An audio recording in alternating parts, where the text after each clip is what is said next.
한미 간 종전선언 문안 조율이 마무리 단계에 있다고 미국 매체가 보도했습니다. 다만 비핵화 관련 문구를 놓고 막바지 고심 중인 것으로 전해졌는데요. 네, 워싱턴 연결해서 자세한 소식 들어보겠습니다. 이경희 특파원. 네, 한미 간 종전선언 논의가 마무리 단계에 있다는 건 양국 당국자들을 통해서 확인이 되고 있는데요.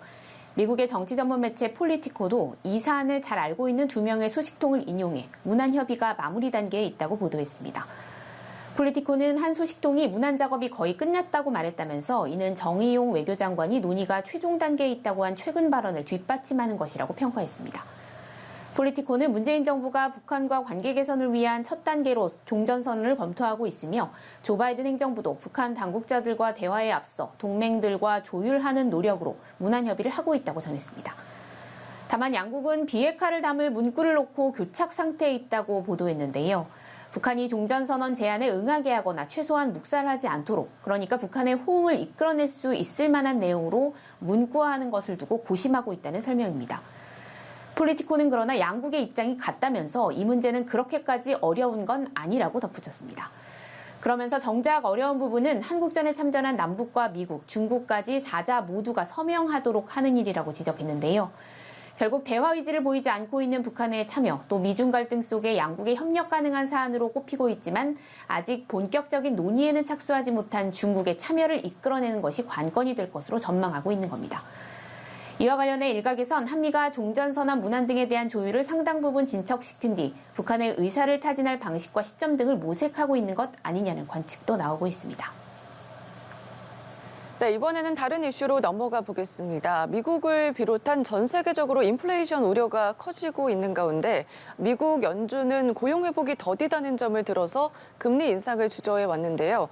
고용이 코로나19 이전 수준을 회복했다는 통계가 나왔다고요. 네, 미국의 주간 신규 실업수당 청구 건수가 19만 9천 건으로 코로나19 사태 이후 처음으로 20만 건 아래로 내려갔습니다.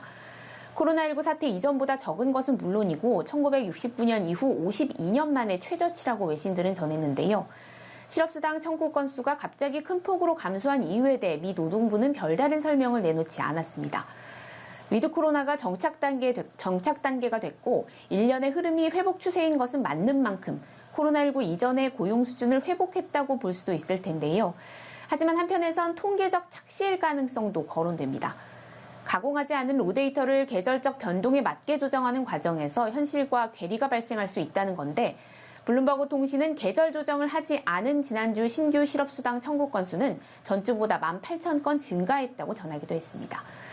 그럼에도 이 지표가 미 중앙은행 연방준비제도의 통화정책 논의에 영향을 미칠 수 있다는 관측이 나오는 건 그간 연준이 인플레이션에도 금리 인상을 하지 못하는 이유로 고용 회복이 미흡하다는 점을 꼽아왔기 때문입니다.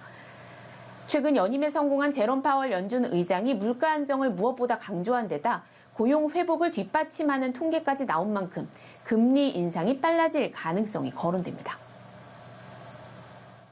We know that high inflation takes a toll on families, especially those less able to meet the higher costs of essentials like food, housing, and transportation.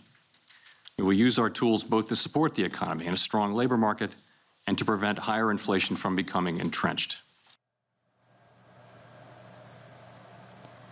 이런 가운데 연준이 통화정책 결정에 중요하게 참조하는 근원 개인소비지출 물가지수는 10월에도 1년 전과 비교해 4.1% 올라 또다시 31년 만에 최대폭을 기록했습니다. 지금까지 워싱턴에서 전해드렸습니다.